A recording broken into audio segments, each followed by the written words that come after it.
Hello and good morning from Rockland with TVC 22. I'm your host, Thomas Stockting. Coming up on today's programme, COVID-19 update. How art is helping us out of the pandemic. Winter sports begin as the snow falls. Vigil for gender-based violence victims and Municipal Council roundup. November was a month to reflect and raise awareness on gender-based violence. This Monday, December 6th, was another day for reflection as the country took the time to remember the victims of the 1989 massacre in Quebec, where 14 women were killed simply due to their gender. To ensure that the names of the victims of gender-based violence are not forgotten, both from the massacre as well as those who lost their lives in Prescott-Russell, Maison Interlude House held a vigil broadcasted live to their Facebook page. Welcome to the National Day of Remembrance and Action on Violence Towards Women. Today, men and women from all over the world are joining forces to denounce violence towards women and to ensure that no one forgets that violence towards women still exists in our society. We will now take the time to name these 14 women, as well as 10 women and 3 children who have died and experienced violence in our community. Nous déposons donc une rose rouge pour Geneviève Bergeron.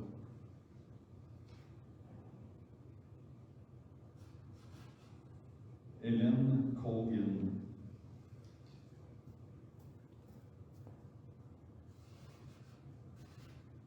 Michel Richard, Nathalie Croteau, Annie Saint-Arnaud, Maryse Lagagnère, Maryse Leclerc, Sonia Pelletier,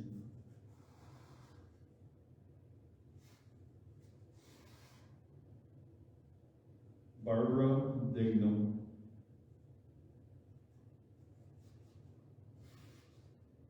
Annie Turcotte,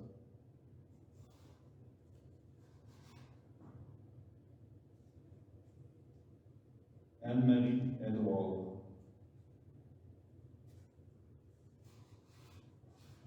Maude Haviernick,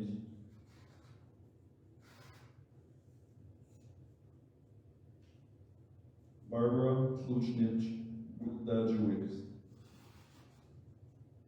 Anne-Marie Lemay. En l'honneur des victimes de Prescott-Russell qui sont décédées à cause de la violence faite aux femmes ou de ses impacts, nous déposons une rose mauve pour chacune de ces femmes ainsi qu'une rose blanche pour les enfants victimes. Stacy L. de Bourget.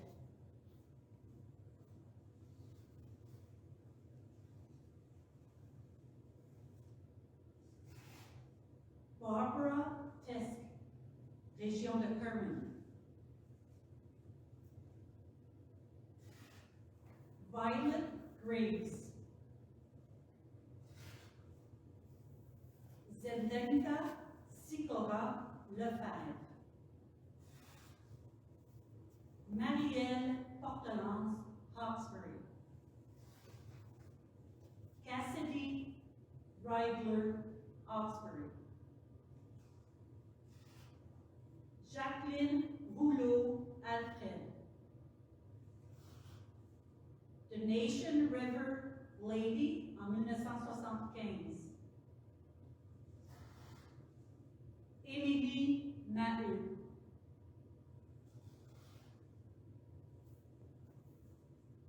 Francine Meili et ses 3 enfants, Jessica, Brandon et Kevin de Cumberland. The Coalition's mandate is to educate the public about violence against women. Our vision, a proactive and committed community where every woman and child live without violence. The National Day of Remembrance and Action on Violence Against Women on December 6th is an opportunity to increase our awareness and understanding of violence against women. In Canada, a woman dies every 6 days as a result of violence from her spouse or former spouse. Violence against women is a social problem that demands collective awareness. In Ontario, between November 2020 and November 2021, 58 women died as a result of violence. This number represents a 57% increase in femicide cases in Ontario compared to the same period in 2019-2020. Violence against women is a social problem that demands collective awareness, especially at a time where the number of victims is alarmingly increasing. Gender-based violence is very real. Sexual harassment at work, sexist jokes, sexual assaults are often minimized, and sometimes the victim is blamed. Violence against women has its roots in our culture, which devalues women. We all have a role to play in raising awareness with our family, our friends, and promoting gender equality. Everyone has the right to live a life free from violence. I pledge to take actions to end the violence. What will you do? Actions you can take include encouraging abused people to seek help, promoting gender equality and human rights, commemorating annually on December 6th so that we never forget women who have lived or are still living in violence. We have a lot of work to do to change this culture. If we want to have a positive impact, we must get involved because violence concerns everyone. So my name is Alain Badin. I am the acting staff sergeant at the OPP detachment in Hawkesbury. I just want to assure you that it is a priority for us to fight and to do what we have to do to be able to win against violence to women. Like I mentioned, compared to other places within the province, we are very pleased and very privileged to have very excellent services within our community that do help those victims. We need to continue to work together to be able to eliminate this problem, because one victim is a victim too many. Thank you. Thanks to the town, village of Hawkesbury, Rockland, Casselman, for the meeting place that allows us to meet and renew our commitment each year. Thank you all. We wish to see you all again on December 6th, 2022. Invite your mother, grandmothers, daughters, sisters, neighbors, friends, and partners. There we heard from the people down in Hawkesbury doing the vigil at Maison Interlude House. Unfortunately, due to the adverse weather conditions, we were not able to attend the vigil here in Rockland as they were cancelled. We have also spoken to Maison Interlude House multiple times here at TVC 22 about the realities of the issues that have been labelled a shadow pandemic. If you can go and find those interviews if you would like on our YouTube pages and Facebook page as well. Now, let's take a look at the COVID-19 situation in our region. At the time of recording, there were 16 active cases in Prescott-Russell, of which 6 were in Clarence-Rockland. As you can see, that's an increase of 8 cases throughout the United Counties from last week, doubling the active cases. The local rolling average has now been creeping up as well over the past 10 days and currently sits at 14.4 in Prescott-Russell. Throughout the OHU, it's a little bit higher due to that outbreak that we mentioned last week just outside of Cornwall. In terms of vaccinations, we are now at 79.8% for 1 dose and 84.1% for 2. Nearly 21% of 5 to 11-year-olds have now received their first dose too, with booster shots available for residents over 50 years of age that received their vaccine more than 6 months ago. The new variant of concern, Omicron, has health units across the world on edge. And Dr. Paul Romelio, Chief Medical Officer for the Eastern Ontario Health Unit, explained that still little is known about how it will affect our communities, but urged residents to keep it simple over the festive period. Again, just to sort of talk about this, I talked about it last week, but the transmissibility is not clear. It seems to be easily transmitted, just as easily, if not more easily, than the Alpha variant. The severity, not clear, but I've seen some reports that show that most patients don't end up in hospital, most patients who get it are not vaccinated, and if they do end up in hospital, and they get very mild disease. So it seems to be milder, but that's what we're going to wait for. In terms of vaccine effectiveness, it seems to be effective because 87% of the cases in South Africa are among non-vaccinated. So there is some kind of protection there. Again, what we want to do is we want to maximize the number of people vaccinated and bring the third doses up so we can go back to that very high protection to make sure that even if there's a bit of a decreased susceptibility by Omicron versus our vaccine, that we'll be able to at least have a good baseline of protection. Obviously, we continue our measures, and again, Omicron is in Ontario. Last week, we reported 4 cases. Now there's close to 15 or 16, and there's a suspected outbreak in London, Ontario as well. And basically, at this point, like I said, these are some projections, and it's hard to project with Omicron because, like I said, with or without Omicron, we are facing increased numbers, and we need to vaccinate. We need to continue our public health measures, and so on. But it depends on what it is. If Omicron is more infectious or less effective, whatever, those are different scenarios. But that's speculation. We're just going to wait for the data to come out. And again, just to finish, really, we don't want to lose focus on the fact that, again, Delta is our major threat. I said it last week, but it's worth repeating. In South Africa, the situation was different. Like I said, 75% of the population is not vaccinated. And again, we need to continue, with the first, second dose, get it as high as possible. The third dose rollout, let's get that going. Let's get our 50 plus going. Next year, I'm very confident that there will be likely a diminution of the age. So 18 plus will be able to get the third dose when they're due. And we need to continue, like I said, the 5 to 11 rollout as quickly and as efficiently as we can, and continue the public health measures. Today it was announced that there will not be any loosening of restrictions. And we also strongly urge the government not to remove vaccine passports in January. We don't think it's the time. We think that January, February will be higher months and months where we'll have to really work hard, and then we'll be able to at least reevaluate at that time. So, and obviously keeping up those public health measures. And as I said, in terms of the upcoming holidays, vaccinated people will vaccinate people. Of course, if you have vulnerable people or not vaccinated people or mixed people, you should wear masks. Keep it as simple as possible, as low as people getting together as possible, because those are areas that there's no monitoring, there's no precautions. So that's sort of our message at this point, because we want to make sure that we don't have any surges that will overwhelm our healthcare system. Along with that colder weather, obviously, comes the snow. An array of winter sports come alongside that too. Last weekend, a total of 67 fat bikers took to the trails in La Rose Forest in an event organised by the Mantra Centre. The bikers, who were aged between 22 and a staggering 72 years old, took on the 50-kilometre route in this inaugural event being called the Tour de la Forêt en Fat Bike.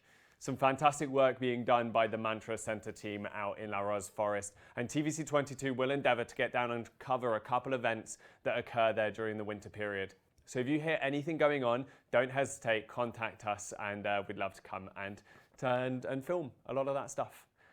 So on a Monday, Municipal Council meeting for the city of Clarence-Rockland, the 2022 municipal tax rate was set, and residents will have to pay 2.95% next year. This includes a 1% that will go into the road reserves, a commitment that the council, after much deliberation, decided to keep for next year, despite cutting the contributions to most other reserves in order to keep that tax rate as low as possible for people. Speaking of which, when we look at roads, the United Counties of Prescott-Russell announced this week that the portion of County Road 4 between Decèdre Street and Highway 417 has now fully been resurfaced. This project was funded federally thanks to a financial contribution of over $500,000 from the Gas Tax Fund. Also on Monday, councillors discussed changes to the fee exemptions at daycares when it comes to COVID-19 related absences.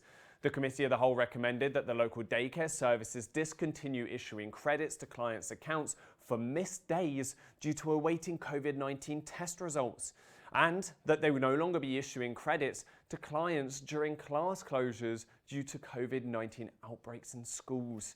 These clips you're about to see are in the language chosen by the person speaking at the time, and if you wish to obtain a translation, then please contact the city. Merci, Monsieur le Maire. Thank you, Mr. Mayor. I just got a question on the second one where it states that we don't issue credits if there's a school outbreak. I would just like to get some clarification. All nos garderies sont tous situés dans les écoles.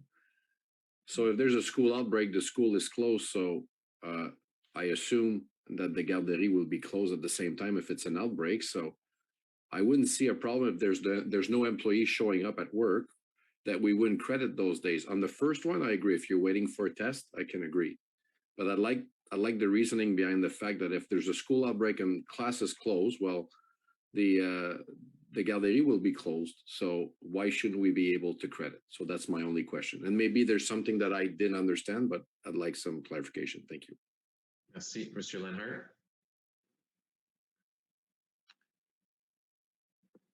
Oui, donc, Monsieur le maire, pour répondre à la question, donc c'est une bonne question, mais dans le fond, ce qui arrive, c'est que c'est pas nécessairement ça, c'est que les garderies ne sont pas fermées nécessairement. Quand il y a une éclosion dans la garderie, à ce moment-là, les crédits vont continuer à s'appliquer. Vraiment, mais c'est vraiment ça la distinction. S'il y a une éclosion dans la garderie et nous sommes obligés de fermer les garderies à cause de l'éclosion, là, à ce moment-là, les crédits s'appliqueraient. Mais si c'est soit un élève là, qui fréquente et l'école et la garderie, et il y a une éclosion là, dans la salle de classe ou dans l'école comme telle, et la garderie reste ouverte, à ce moment-là, la recommandation, c'est de ne plus appliquer les crédits comme qui avait été approuvé au passé. Ah, OK. Ouais, je comprends la clarification et là, ça fait plus de sens. Merci. Merci, M. Grémard et M. Lenhart. M. Cyr, allez-y, votre tour. Merci, M. le maire. Donc, si les écoles ferment et on retourne à l'apprentissage à distance, est-ce que la politique s'applique ou ne s'applique pas? Bien, vraiment, c'est que ça dépend si les garderies restent ouvertes. Donc, on a vu malheureusement là, plusieurs modèles, là, si tu veux, là, dans les derniers mois ou dans la dernière année. Il y a eu les garderies qui étaient complètement fermées. Il y a eu des garderies qui étaient ouvertes pour les enfants, si tu veux, pour les employés là, ou les gens qui étaient considérés là, des employés nécessaires. Je ne me souviens plus c'est quoi le terme exact, là, mais des employés là, essentiels. Okay. Donc, et là, le modèle, c'est où les garderies sont pleinement ouvertes. Donc, si on a besoin de ramener une résolution à ce moment-là, on le fera. Pour le moment, ce qu'on voit et ce que la tendance semble maintenir, c'est que les garderies là, restent ouvertes là, et vont rester ouvertes là, à ce moment-ci. Donc, si jamais on retourne comme on était une cinquième vague et puis les écoles ferment, donc, les jeunes ne seraient pas crédités parce que les garderies resteraient ouvertes? Si les garderies, donc pas nécessairement, si les garderies ferment, à ce moment-là, il n'y aurait pas de besoin de créditer là, parce que les garderies seraient fermées. Par contre, quand, plus si tu veux, là, plus récemment, là, que quand il y avait des écoles qui étaient fermées, les garderies ont demeuré ouvertes. Donc, si c'est le cas, à ce moment-là, là, il n'y aurait pas de crédit parce que les gens là, amènent les enfants là, aux garderies quand même. Là. Donc, il n'y aurait pas de crédit à ce moment-là. Okay. So what you heard there from Mr. Julian Lenhart, who was addressing the question asked by Councillor Carl Grimari, is that really it comes down to whether the daycares have to close or not. So if there is an outbreak within a daycare, then the daycare closes, then credits will be applied. But if there's an outbreak within a school and therefore the child can no longer attend daycare because of said outbreak, but there is no outbreak within the daycare, then credits will no longer apply either. There were some specifications over a potential fifth wave and what would happen there, but it really comes down to if daycares close, credits will be applied. If daycares aren't closing, credits won't be applied. As mentioned before, obviously that clip was in French, so if you need more information and clarifications, feel free to contact either the City of Clarence-Rockland or your local councillor. Now, the swimming pool at the YMCA is now open. And now could be the perfect time to find a Christmas gift, as over 61% of people have already taken up some memberships, as councillors discussed. Merci, M. le maire. Je suis content de voir que l'uptake est de 61%. Ça, c'est même avant d'avoir la piscine ouverte. Fait que je trouve que c'est vraiment bon. Alors, je pense qu'on était un peu tous craintifs là, de voir qu'est-ce que le chiffre était pour être au début. J'ai hâte de voir les chiffres mensuellement pour faire certain que si on continue à augmenter les volumes. Là, la piscine est rentrée en fonction, je crois, début décembre. Fait que nos chiffres de décembre et janvier devraient être encore meilleurs.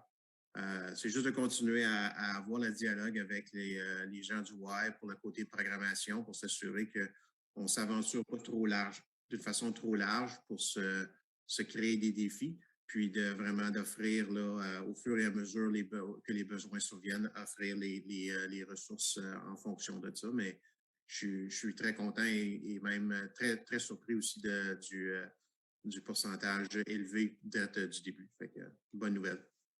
Merci beaucoup, M. Lalonde. M. Grimard.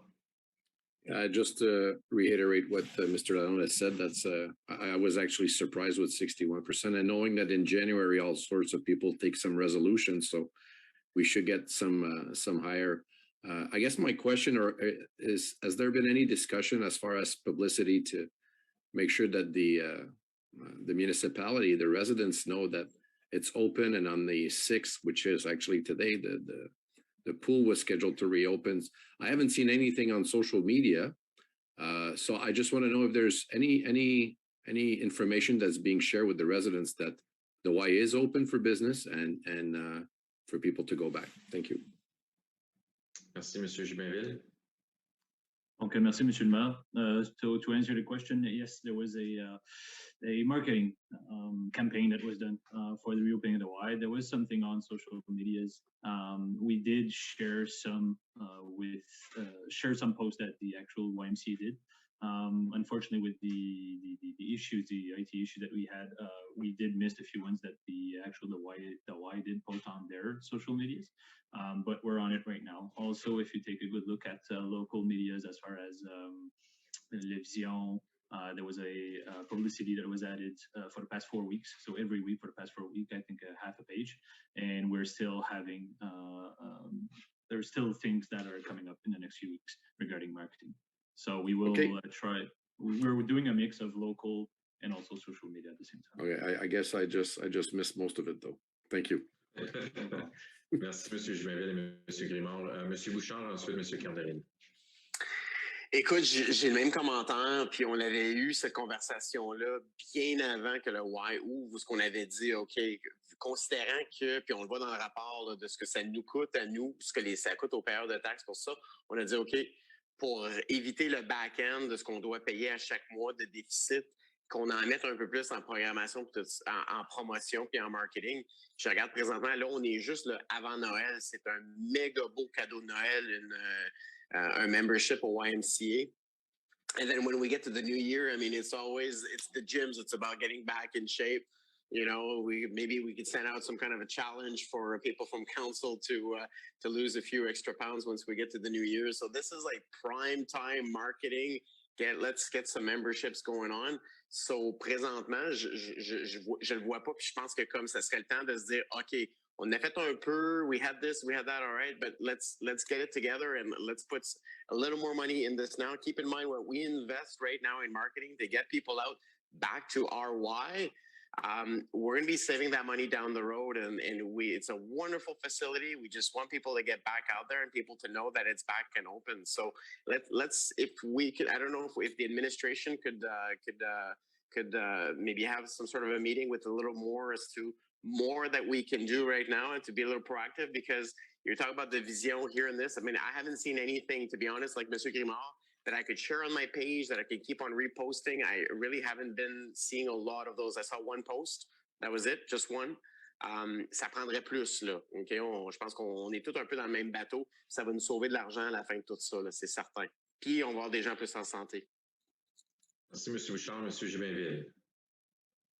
Donc, non, M. le maire, on apprécie vraiment les commentaires. Là. Donc, s'il y a 2 conseillers qui ont soit manqué ou qui trouvent qu'il n'y a pas eu assez, définitivement, là, on va faire une rencontre avec notre agent de communication puis l'agent de communication du Y pour voir là, comment on peut maximiser vraiment l'espace publicitaire là, sur les réseaux là, dans les prochains jours, prochaines semaines, prochains mois. Merci beaucoup. M. Candarelli et ensuite M. Cyr. Merci, Mr. Mayor. I just wanted to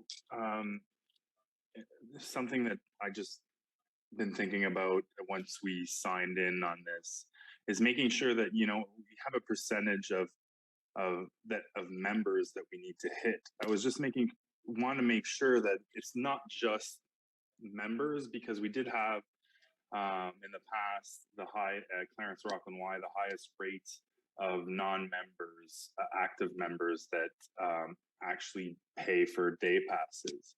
So that's also something to consider when we're looking at the whole picture and not just the sample size of members. So it's just something to consider.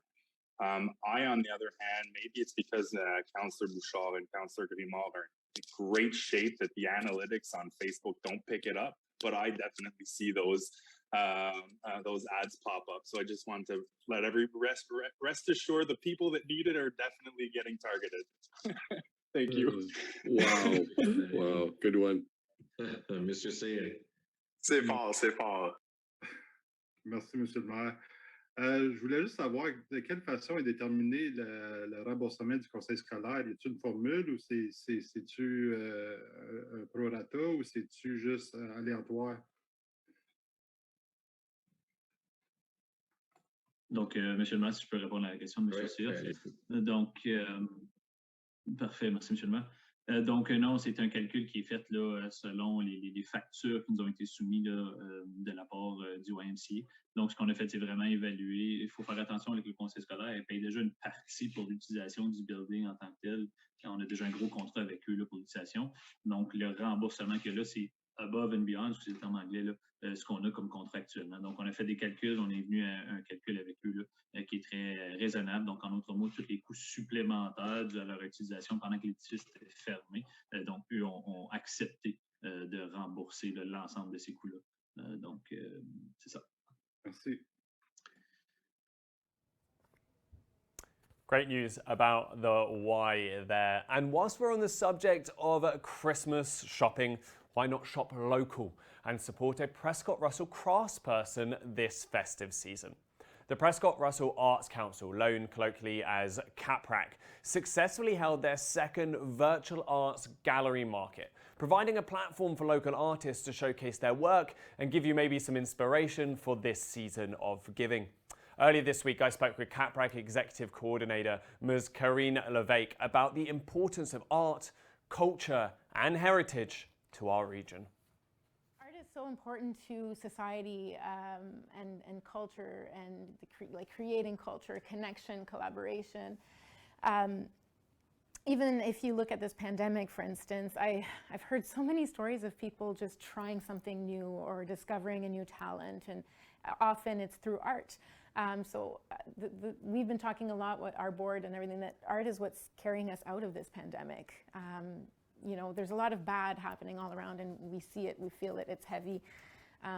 But a lot of people, groups, and organizations have been putting forth some really interesting artistic or cultural stuff to experience and to kind of help escape, if you will, that kind of,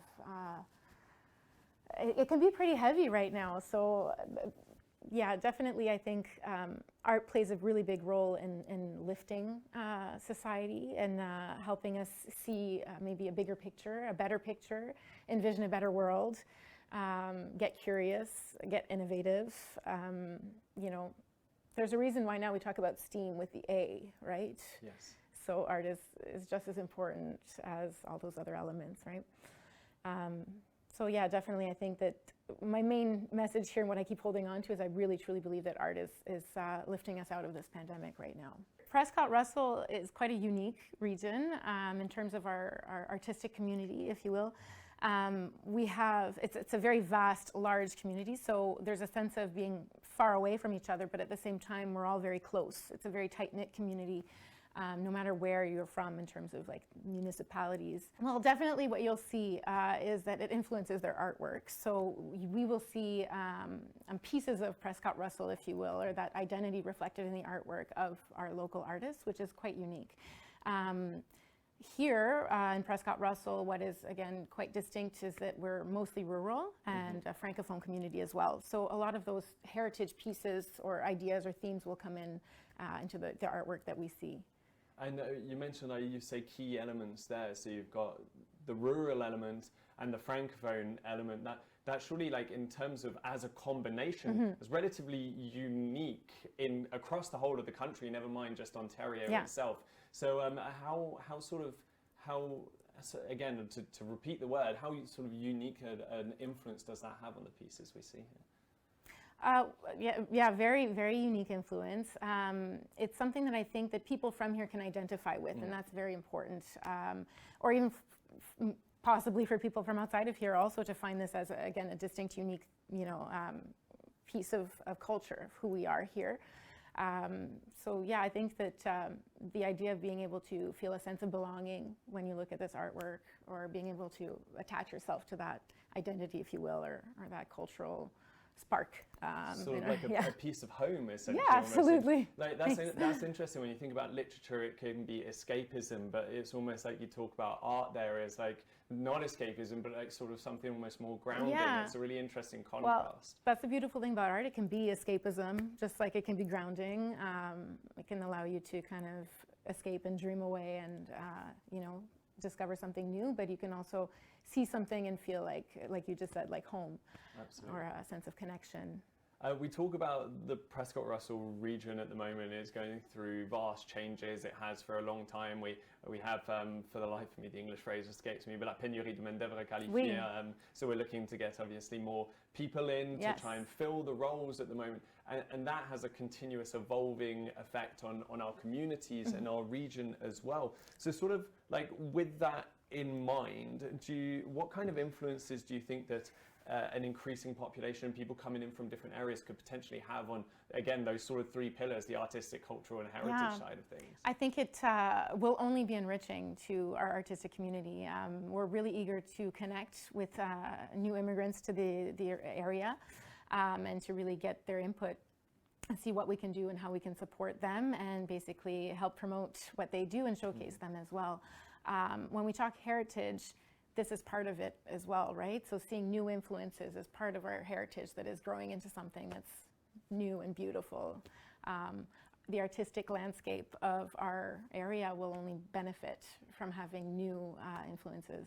Absolutely. Yeah. So where they, because I think you've sort of answered it there anyway, but I think there's a really interesting conversation and at certain times a debate that is ongoing around, especially around the idea of culture and heritage, as well as art, but really like culture and heritage in itself. And it often refers back to history, right? It refers back to where we have come from, the influence that now has on the present, whether it be through immigration or other, that clearly is going to have an influence in terms of changing because it's an outside influence on what we would consider the history. Where do you sort of stand on that? Do you think it is always good to have that progression whilst trying to maintain a core of remembering the past? Like, where do you sort of stand on that? Because there is often such a debate around evolving versus remembering what came before. I think there's room for both. I think that for me, that's really my background, and I'm like, this is really fun to talk about, but I definitely think that adding to culture, adding new influences, it's all good.